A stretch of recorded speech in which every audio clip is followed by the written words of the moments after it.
Efésios capítulo de número 6, versículo de número 18 e 19. Nós estamos falando um pouco sobre níveis da oração. E semana passada estendemos um pouco mais o tempo de cânticos e louvores. E eu não consegui falar do primeiro nível, então vou dar apenas uma relembrada do que eu falei, que foi oração de confissão. E vamos falar um pouco sobre ações de graças, louvor e adoração, que é o primeiro nível da oração. E eu estou mostrando aos irmãos, no Antigo Testamento,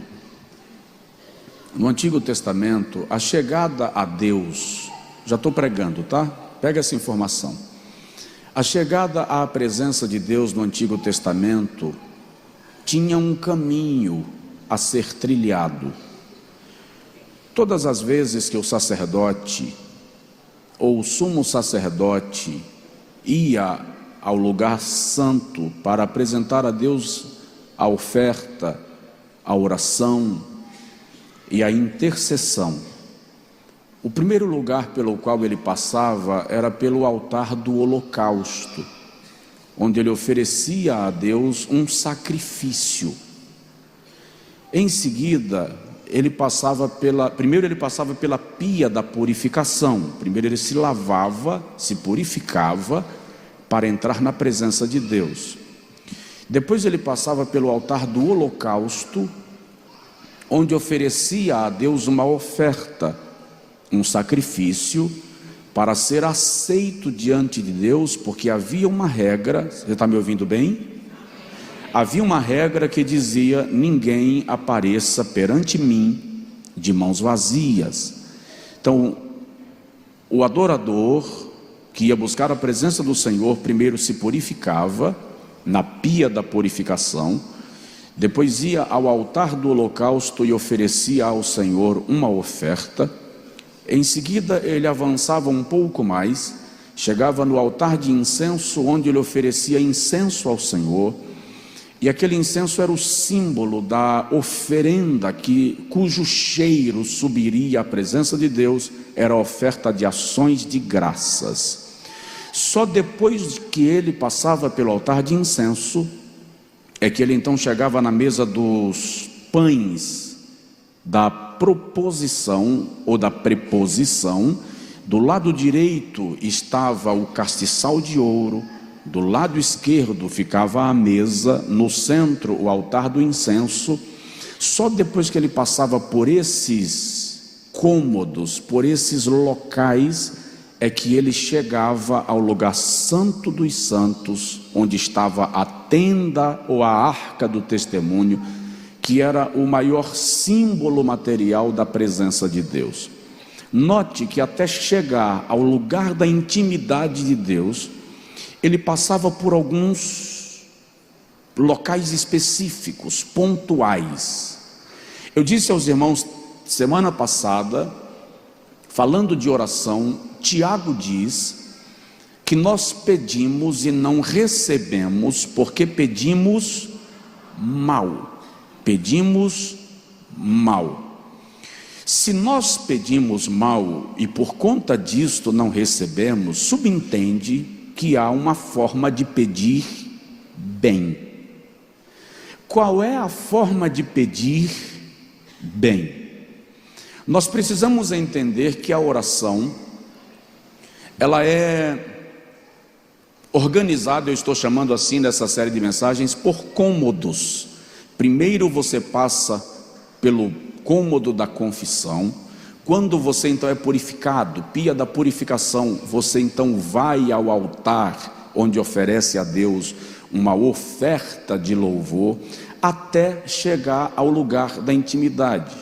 Qual é o nosso problema nesse mundo online, nesse mundo virtual, nesse mundo fast food? Nós já entramos na presença de Deus. Aliás, em muitos casos a gente nem entra, a gente já chega pedindo. Na verdade, vou ler o texto. Na verdade, se nós corrigíssemos a nossa vida, nós não entraríamos na presença de Deus. Vou repetir: se nós corrigíssemos a nossa vida cristã, nós não entraríamos na presença de Deus, simplesmente nós não sairíamos dela. Essa é a questão.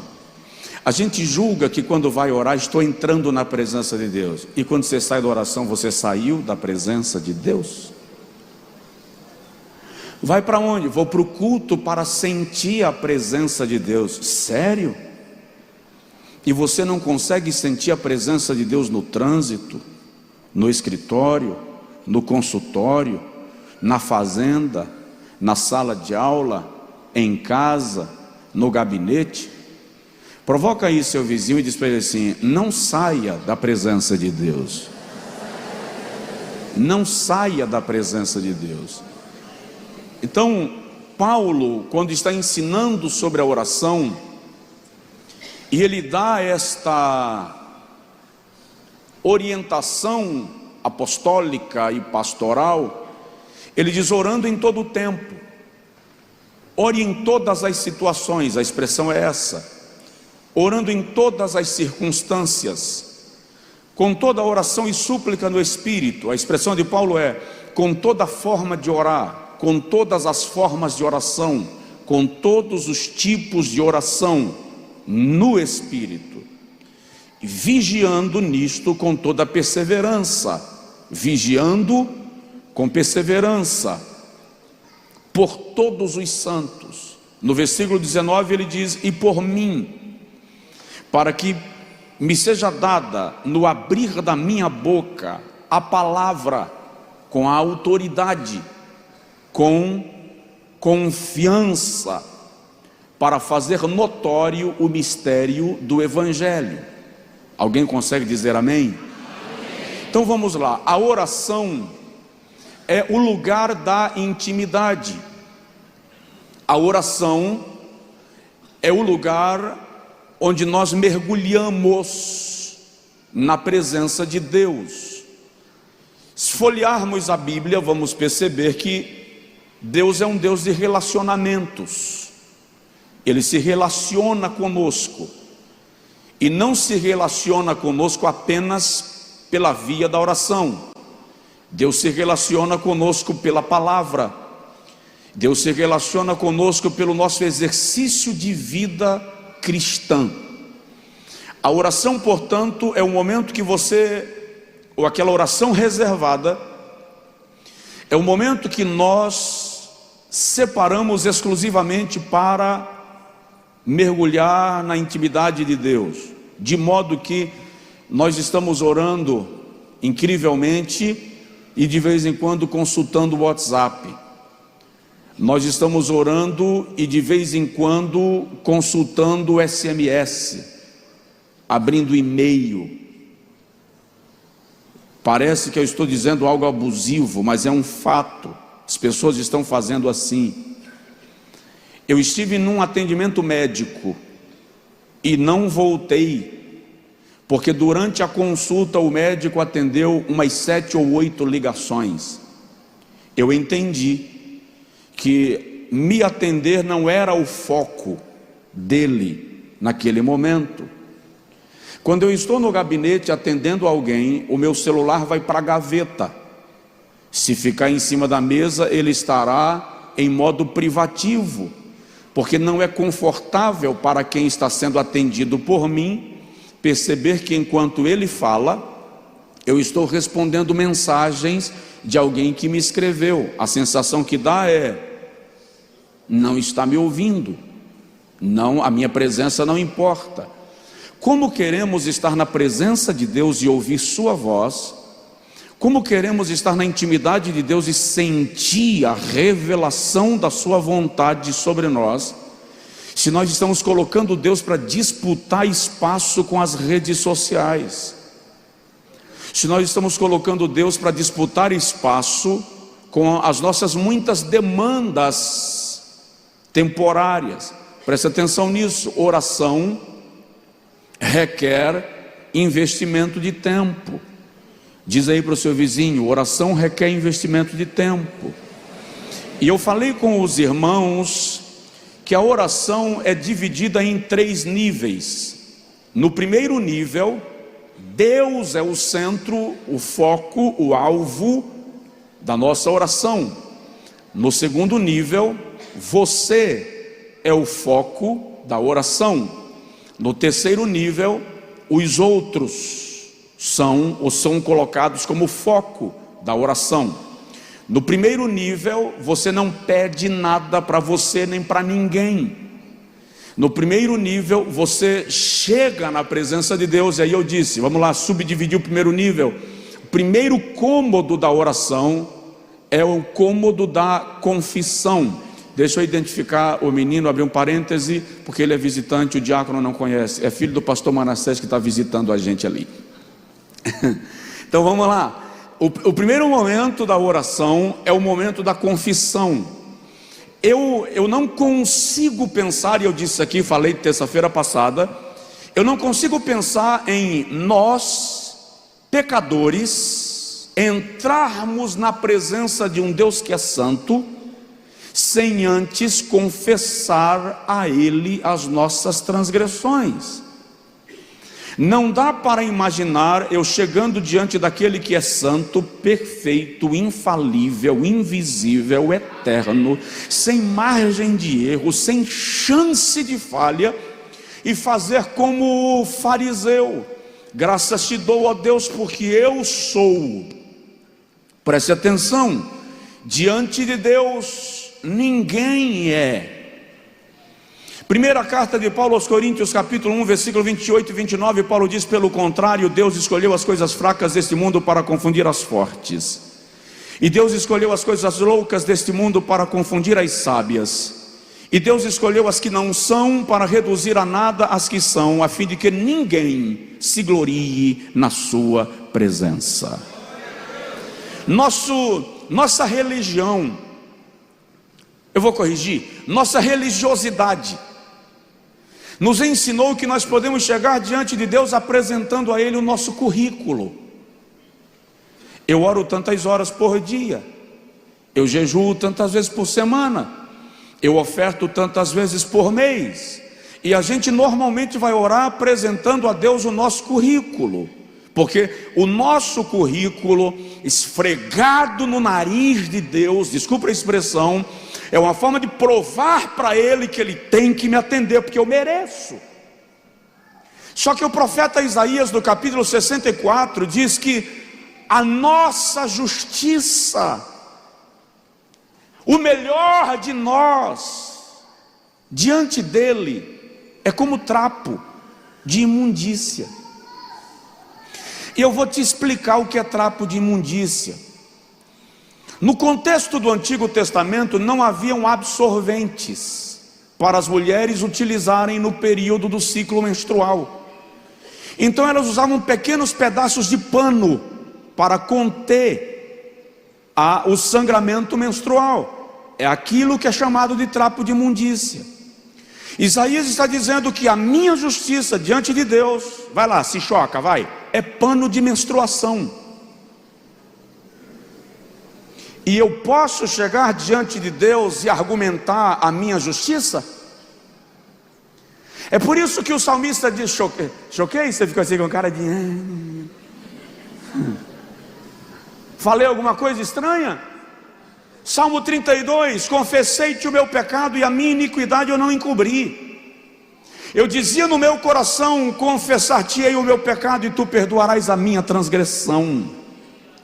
Isaías 6, esse é um dos textos mais lindos da Bíblia. Isaías diz: no ano em que morreu o rei Uzias, eu vi o Senhor sentado num alto e sublime trono, e a orla do seu manto enchia o templo, e a casa se encheu de fumaça. Em algumas versões diz: a casa se encheu de glória. E eu via os serafins que estavam como diante dele, e com 2 asas cobriam os rostos, reverência à sua santidade, e com 2 asas cobriam os pés, reverência à missão da igreja, e com 2 asas voavam, disposição de servir, e diziam: Santo, Santo, Santo é o Senhor dos exércitos, toda a terra está cheia da sua glória. Repete comigo, vamos juntos: Santo, Santo, santo é o Senhor dos exércitos, toda a terra está cheia da sua glória. Aleluia.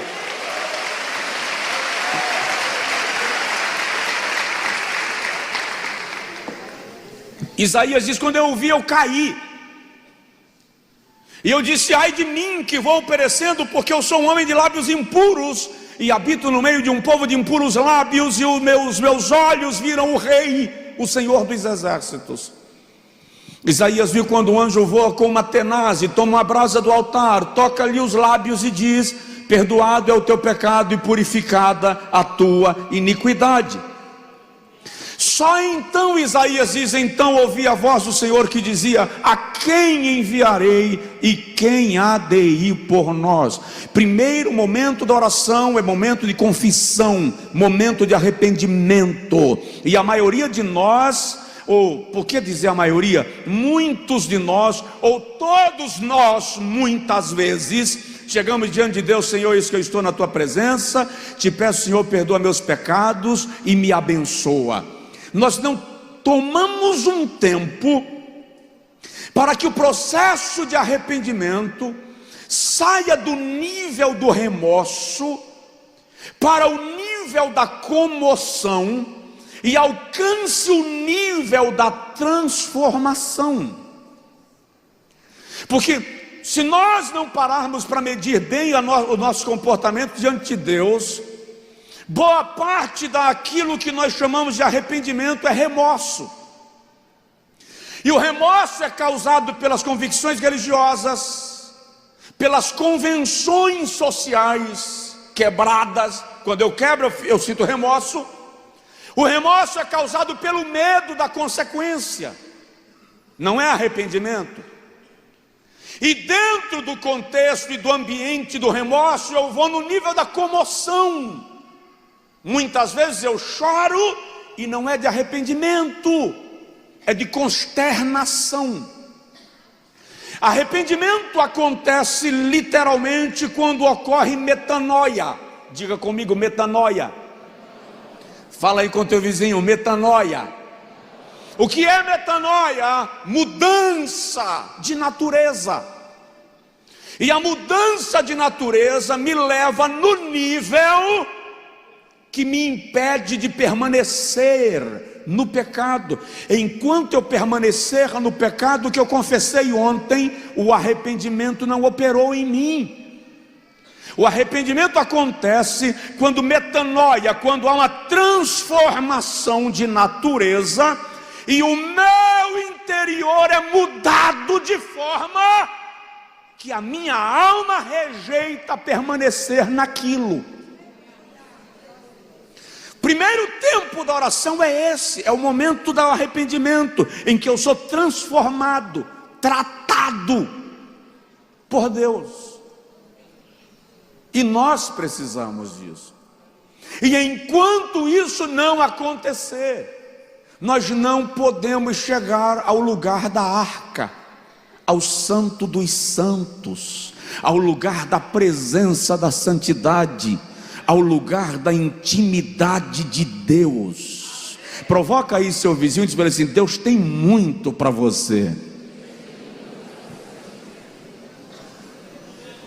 Então vamos lá. Segundo momento da oração, no primeiro nível,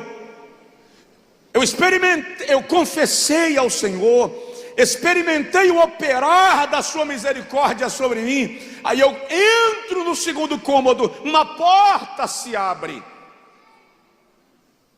É a sala das ações de graças. Agora é o meu tempo de agradecer. E eu repito, eu disse aqui semana passada que normalmente, isso é culto de doutrina, tá, gente? Culto de quê? Segura lá. Normalmente, nós pedimos a varejo e agradecemos no atacado. Vou dar um exemplo. Senhor, eu te peço, salva meu marido, faz o meu filho passar no vestibular, abre a porta de emprego para o meu genro, faz o meu contrato ser aprovado para eu comprar a minha casa. a gente faz uma lista dos pedidos e coloca diante de Deus. Vamos agradecer? Pai, eu quero te agradecer por todas as bênçãos que o Senhor tem me dado. Fala sério, regra geral, basicamente, é assim ou não é? Nós não tomamos tempo agradecendo com o mesmo cuidado e critério que a gente pede. O Salmo de número 100, versículo 4 diz: entrai pelas suas portas com louvor, e em seus átrios com ações de graças, louvai e bendizei o seu nome. Colossenses capítulo 2, versículo 7, Paulo diz assim: nele edificados, radicados, fortalecidos e confirmados na fé, tal como fostes instruídos, crescendo em ações de graças. Ei, crescendo em ações de graças. Crescendo em quê? Presta atenção nisso. A gratidão te faz crescer. Crescendo em ações de graças. Provoca o vizinho e fala com ele: gratidão te faz crescer. Aliás, tem um provérbio popular que diz que a ingratidão tira a afeição. Quando nós desenvolvemos espírito grato, nós abrimos caminhos para que outras bênçãos cheguem. Colossenses capítulo 3, versículo 16, Paulo diz assim, Colossenses capítulo 3, versículo 16: a palavra de Cristo habite em vós abundantemente, em toda sabedoria, ensinando-vos e admoestando-vos uns aos outros, com salmos, hinos e cânticos espirituais, cantando e salmodiando ao Senhor com ações de graças, ou com graça em vosso coração. Uma pergunta que não requer resposta para mim: você já parou hoje apenas para agradecer? Quando você chegou no culto hoje à noite, qual foi a primeira coisa que você fez? Pediu ou agradeceu? O segundo momento da oração para nós é pedir. Boa parte das nossas orações, o primeiro momento é de apresentação. A gente entrega a Deus o nosso cartão de visita. Senhor, eu estou aqui na tua presença, está aqui meu cartão de visita, agora eu quero te pedir. E o Senhor está esperando primeiro que a gente reconheça que diante dEle somos pecadores. Segundo, reconheceu, confessou, e ainda assim Ele te recebeu, porque sua misericórdia é abundante. Agradece. Agradece. Agradece pelas bênçãos que Ele tem te dado. Agradece pelos livramentos que Ele operou na tua vida. Agradece pela saúde. Tô doente, pastor. Agradece pela vida. Agradece pelo sapato. Meu tá velho, eu não consegui comprar um novo. Agradece pelo pé. Agradeça. Seja grato. Já falei com os irmãos, eu tomei café preto adoçado com rapadura misturado com farinha, muitas vezes. E um dia eu fui citar isso numa pregação, o irmão falou assim: café com farinha é gostoso, irmão. Isso é gostoso hoje, que eu tomo se eu quiser. Agora, segunda, terça, quarta, quinta não, que era ciclo de oração, jejuar era obrigatório lá em casa. A gente não jejuava por opção, jejuava por obrigação. E se minha mãe descobrisse que eu comia o lanche do colega na escola, meu jejum estava comprometido com a surra.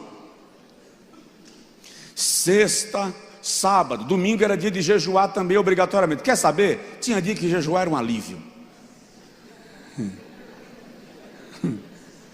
Mas quando eu ia reclamar, e tinha um problema, porque quando o café estava quente demais, e eu colocava farinha antes da hora, virava um pirão insuportável. Mãe, não vou comer isso. Vai, que só tem esse. Mas mãe, me dá o de Lázaro. Me dá o de... Vai comer esse, que não pode perder. E não reclama não, que isso é bênção. Agradece. Agradeça. A gratidão te fará crescer. A gratidão vai te promover. As ações de graças vão abrir caminhos de provisão para a sua vida. Ei, quando você agradece pelo que tem, Deus te dá o que você não tem.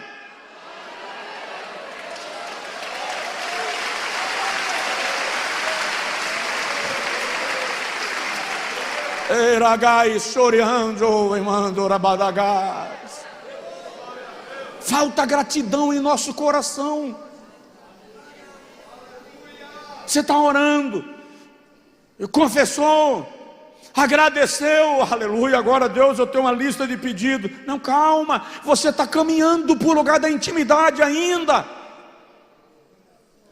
Então o próximo passo, agradeceu? Louve, comece a louvar. Pastor, eu não já agradeci. Agradecer e louvar não é a mesma coisa, pastor? Não. Você agradece pelo que Deus te dá.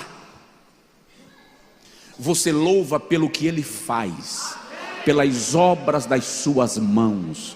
O salmista é tão apaixonado por louvor que ele diz assim: eu te louvarei, Senhor, de todo o meu coração. Eu te louvarei.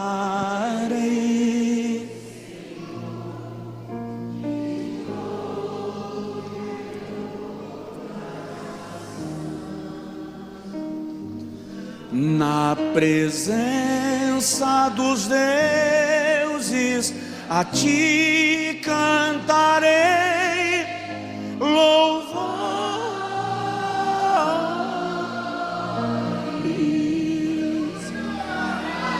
Na presença dos deuses, a ti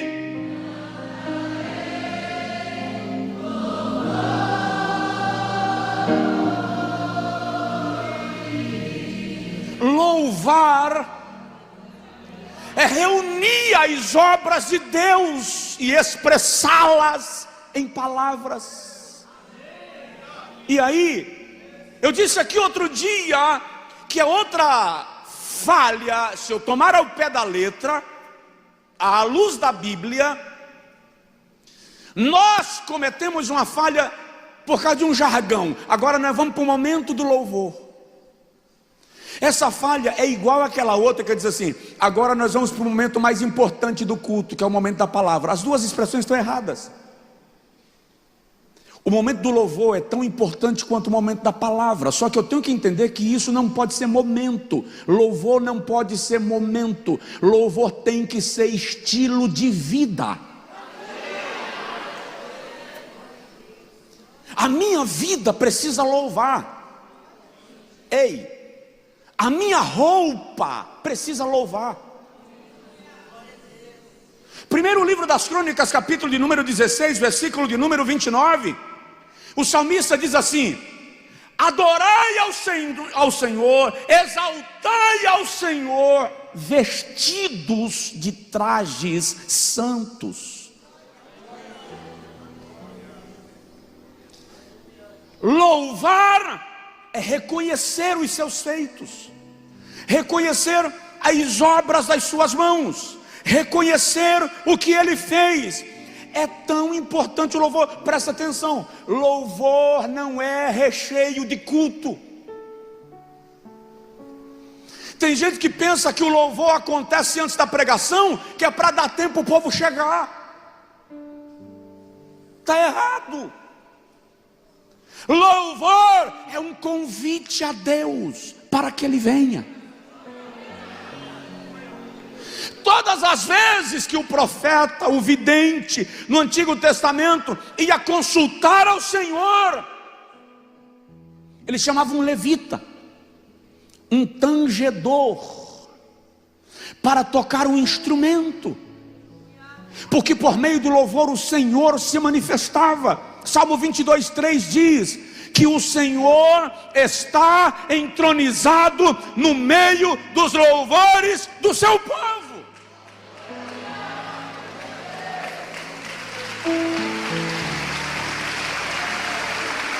Então o louvor chama a presença de Deus.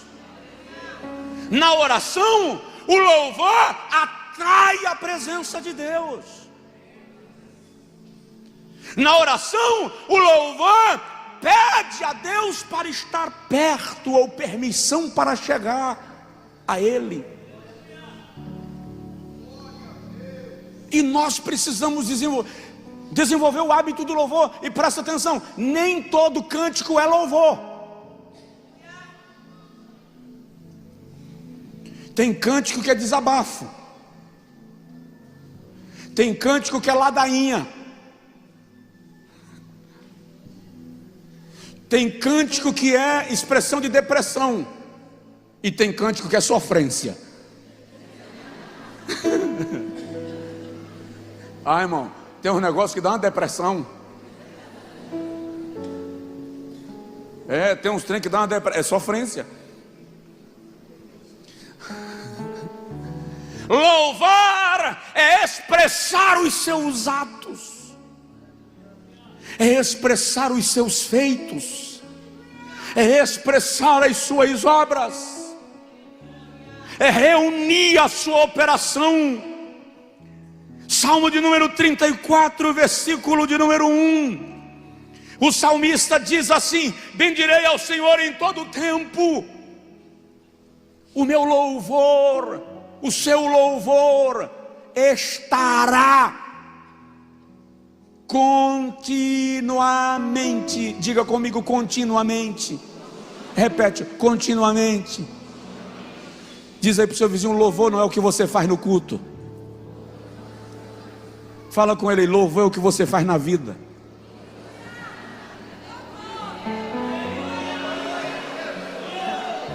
O seu louvor estará continuamente na minha boca. Eu não sei se isso acontece com as outras pessoas, mas comigo é muito normal.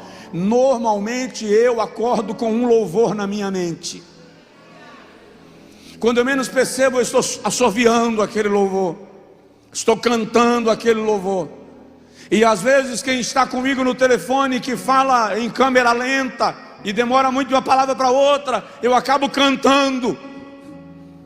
Ou seja, o teu louvor estará continuamente na minha boca.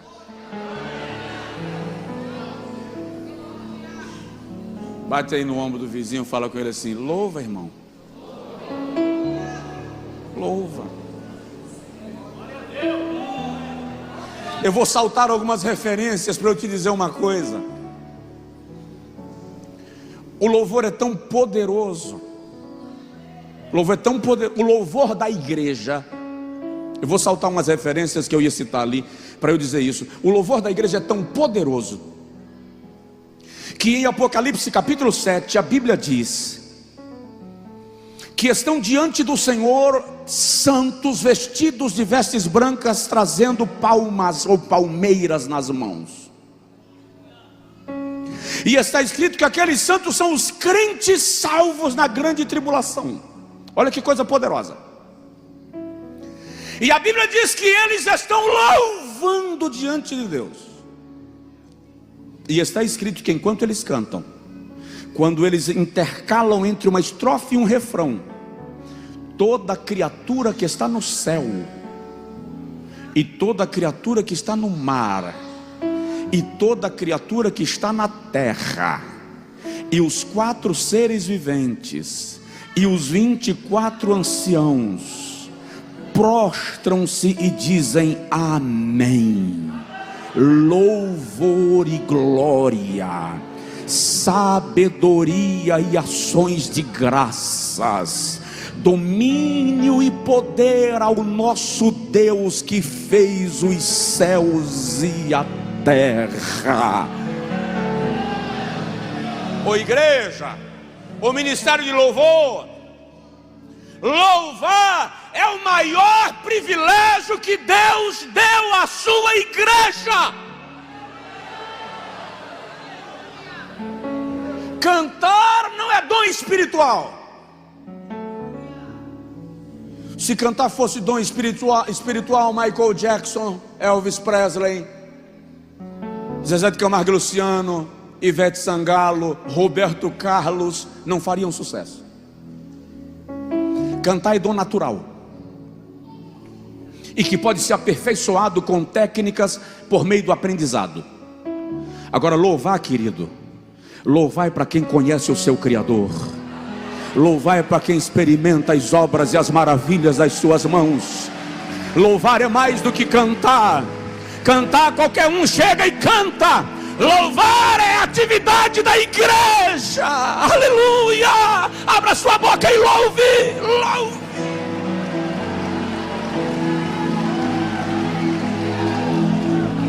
O seu louvor mexe com o mundo espiritual, gente. O louvor da igreja mexe com o mundo espiritual.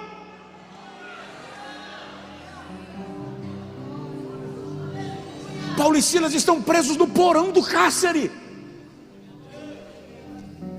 Querem saber o que é o porão do cárcere onde Paulo e Silas estavam? É o lugar onde caíam os dejetos da prisão, presos a troncos.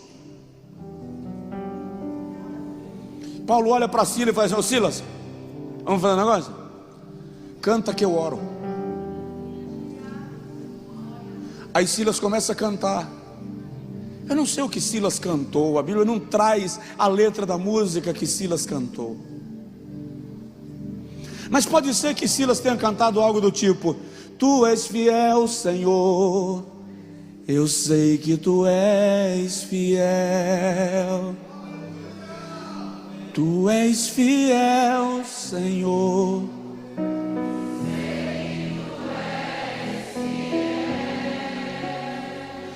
E ainda que eu não mereça, permaneces assim, fiel, Senhor, meu Deus, fiel a mim, fiel, Senhor.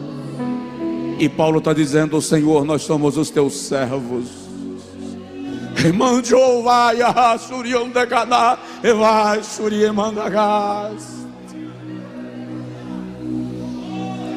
Não estamos presos por crimes, mas por anunciar o Cristo ressurreto.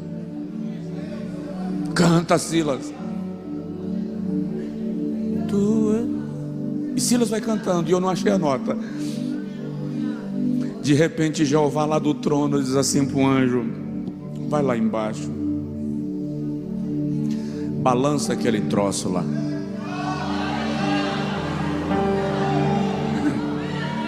Sacode aquela porcaria, que eu quero que eles saibam que eu sou o Deus que controlo, que comando, que dou ordem, que executo, que livro.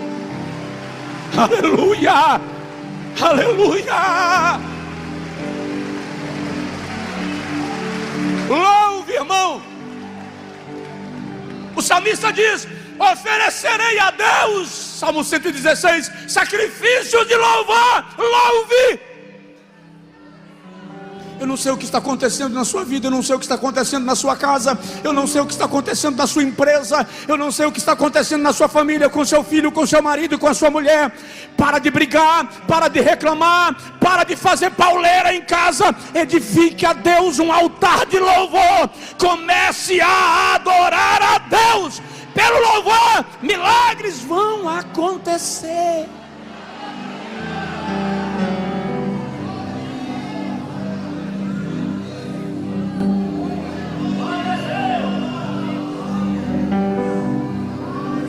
Experimente louvar. Experimente louvar. Experimenta louvar.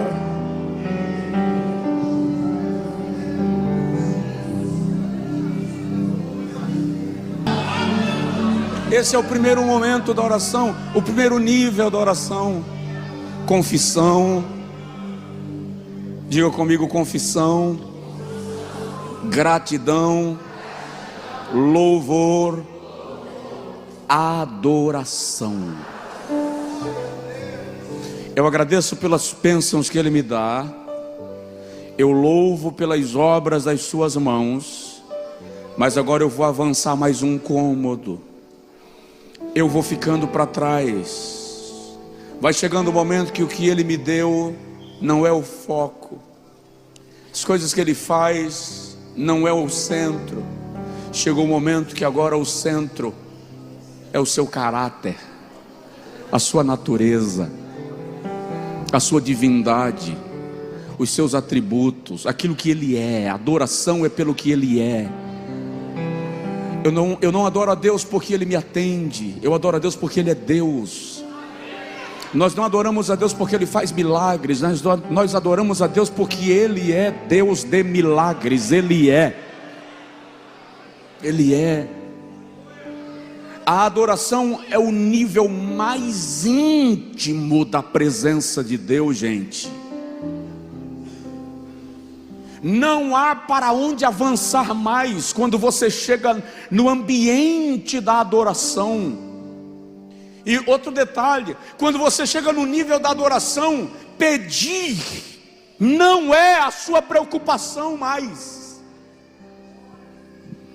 Porque agora você chegou na presença íntima de Deus. Isso é tão sério na Bíblia, e a igreja pensa tão pouco nisso. E a teologia da prosperidade ignorou essa verdade, que a Bíblia diz que Deus procura a quem o adora. Gente, você não encontra Deus procurando nada na Bíblia. A Bíblia diz que Ele sabe onde estão os tesouros da neve. Então Jeová sabe onde estão os cofres do Himalaia, os cofres da Antártida. Ele conhece. Ele não procura tesouros no universo, Ele sabe onde estão. A Bíblia diz que Ele sabe quantas folhas há na copa de uma árvore e quantos fios de cabelos há na tua cabeça. Ele não procura. Existem trilhões de estrelas, e a Bíblia diz que Ele conhece cada uma delas pelo nome. Então Ele não procura onde elas estão.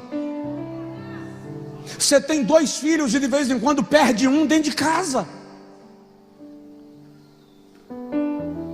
Ele conhece as estrelas pelos nomes, chama e elas lhe atendem. Mas existe uma joia rara no universo que Deus está procurando. Que joia, pastor? Bom pregador? Não. Bom músico? Não. Bom cantor? Não. Ele está procurando verdadeiro adorador. Aqui você entrou no lugar santo dos santos. Quando você começa a adorar, você entrou no lugar onde pedir é permitido, mas deixa de ser necessário. porque você entrou na adoração. Adoração é prostrar-se em quebrantamento. Por quê? Para reconhecer que Ele é o Senhor, que Ele é grande. Deixa eu te falar só um exemplo sobre adoração para a gente orar, porque eu tenho algumas referências e não, se eu for citar cada uma e fazer um pouquinho de exegese de cada uma, a gente vai romper muito a hora e eu não quero que isso aconteça. Mas Jesus tem uma família que é muito amiga dele. 3 irmãos. A Bíblia não diz o que eu vou falar agora, mas eu imagino 3 coroões morando numa casa: Lázaro, Marta e Maria. E é uma família abastada. É uma família abastada. Eles têm sepulcro no terreno deles. Isso era próprio das famílias abastadas. Eles têm a despensa cheia. Todo mundo aqui sabe que chegar uma visita na casa, meio-dia, na hora do almoço, trazendo mais 12, só é possível dar comida para esse exército se você tiver a despensa cheia. A tradição diz que os pais de Marta, Maria e Lázaro eram um distribuidor de vinho que abastecia Jerusalém desde Betânia. Jesus tem uma relação muito gostosa de amizade com Lázaro, com Marta e Maria. Marta tem a coragem de contestar Jesus. Isso é coisa de quem tem intimidade. A minha percepção me faz ver Marta como uma mulher de personalidade forte. Maria uma mulher mais pacata, mais serena. E um dia Lázaro ficou doente. E a tradição diz que era uma quinta-feira o dia que Lázaro adoeceu. E Marta chama um dos funcionários da casa, um dos servos da casa, e diz: vai ao encontro de Jesus e diz para ele: Lázaro, teu amigo, a quem tu amas, está doente e vai morrer. É para a morte. De onde Marta morava para o lugar onde Jesus estava era um caminho de viagem, um dia de viagem. E o rapaz sai pela manhã e chega onde Jesus está no entardecer. E diz para Jesus: mestre, Marta e Maria mandaram dizer para o Senhor que Lázaro, o amigo a quem tu amas, está doente e vai morrer. Ninguém viajava à noite naqueles dias por causa dos salteadores. Então subentende que o rapaz, o mensageiro, dormiu para sair no outro dia. E quando ele levanta para sair, Jesus olha para ele e diz assim: diz a Marta e a Maria. Eu nunca vi um recado tão estranho como esse. Esse recado de Jesus é estranho. Diz a Marta e Maria que a doença de Lázaro não é para a morte, é para a glória de Deus. Quando o rapaz chega em casa ofegante, Lázaro está morto.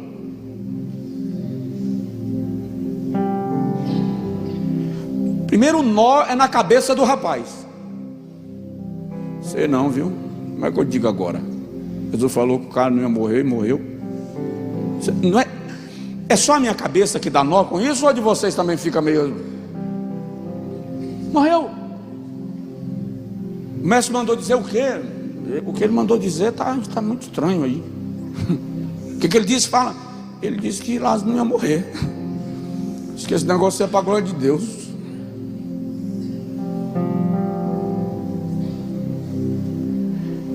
Jesus não veio para a cerimônia fúnebre. Jesus não foi para o sepultamento. 4 dias depois de sepultado, Jesus chamou os discípulos e disse assim: vamos lá em Betânia, porque Lázaro está dormindo. Aí mais uma confusão na cabeça dos camaradas que andavam com ele, que diz assim: se está dormindo, senhor, é porque sarou, não precisa ir para lá. Jesus disse assim: morreu. E lá vem. Quando Jesus está entrando em Betânia, Marta ficou sabendo, o que dá a entender que Marta tinha mensageiros na aldeia. O mestre está chegando. Marta levantou e foi encontrar Jesus na entrada de Betânia. Sabe o que significa isso? Naquele contexto,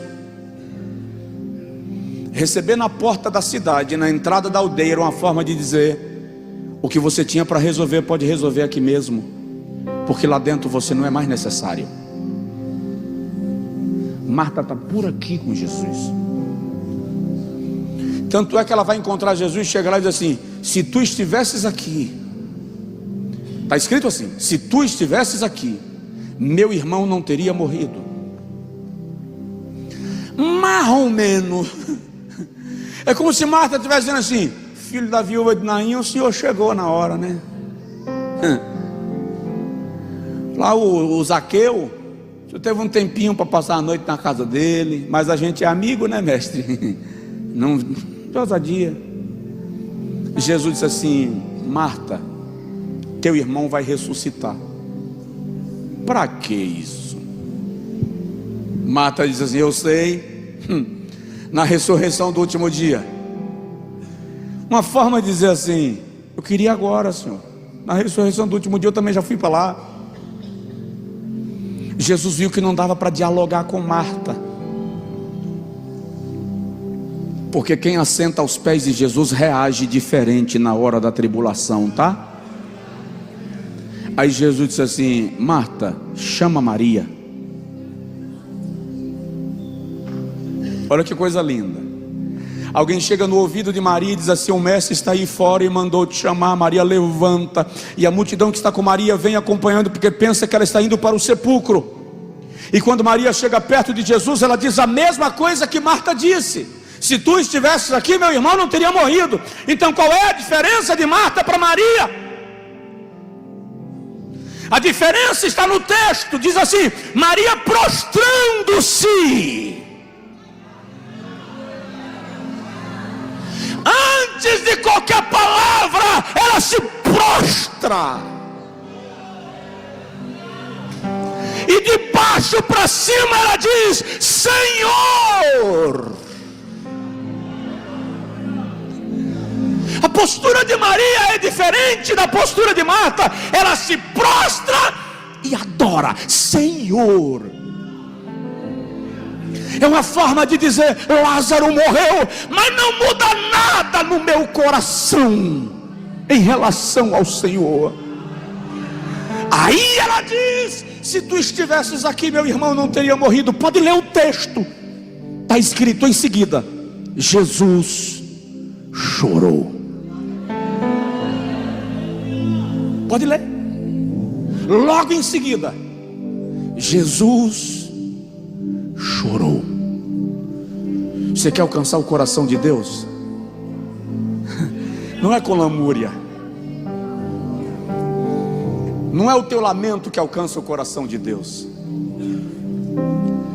Não é a sua reclamação que alcança o coração de Deus. O que alcança o coração de Deus é a tua adoração. Fica de pé, por favor, quem puder.